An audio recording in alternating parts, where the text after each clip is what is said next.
Faisal, do you mind unmuting for me for a second? Yep. Okay, so you've been running your outbound now for a little over a week. Do you mind just sharing, just explaining, just sharing how you've gotten into the appointments so quickly, just to give us an example of this thing working for you? Yep, sure. So when I send out the offer, like for example, my offer would be if you're B2B and would like to generate leads for targeting CEOs or managing directors and have problems with that, I could help you. Let's chat. So that would be my post on Facebook, for example. It's just like 2 or 3 sentences. And then when they message me, I would just repeat, hey, are you having problems getting leads for targeted B2B clients?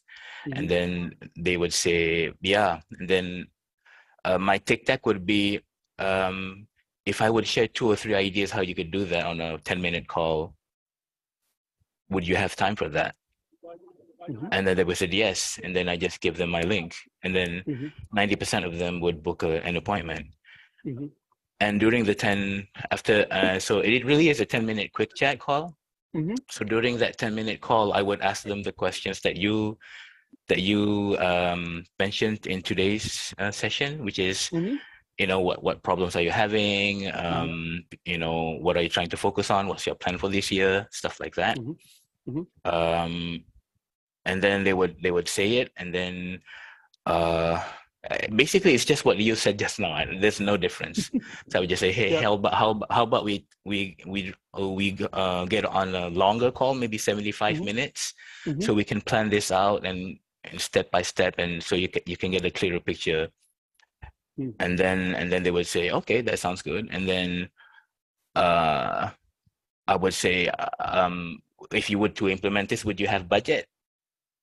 Would you have the budget to do this? And then they would say, and then they would reply, say, what's your cost? And then I would say, we have a range, from 3K to 20K.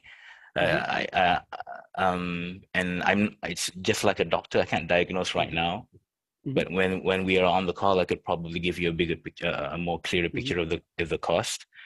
And then, is that budget okay with you? And then he said, yep, that sounds good. And then we'd go on the 75-minute call. Perfect. Right. So Faisal's, it's not hard to get people into the appointment when you have that type of chat.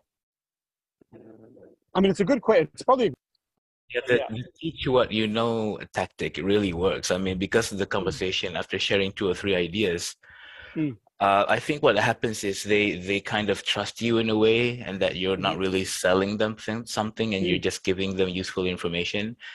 And they make their decision based on that to move to the next step. That's what I think. Yeah, you're right. It's exactly how it happens. Yeah. So yes, we make this challenge of offering things to people way too difficult. We're trying to do too much, right? Rather than keep it really, really simple and just ask a simple, direct question. I got a question for Faisal. Yep, sure. Are you using Sales Navigator to get your leads? And if so, how are you extracting the emails? Are you using something like EvaBoot or something else? Or no, I don't use Sales Navigator at all. I'm just using the free one. So what I do in LinkedIn is if I see a target person that I'm trying to attract, I just follow their posts on LinkedIn and then just like and comment like crazy on all their comments and posts. Very nice. So before I connect to them, they already saw my name. They know who I am. And when I connect with them, I don't know how the algorithm is, but LinkedIn shows me, this people in the same in the same target market to me. So I would connect to those people as well. Very nice. Thank you for sharing that. I know that's proprietary to you. I appreciate that. Yeah. It's not getting the leads bit, Jim, is the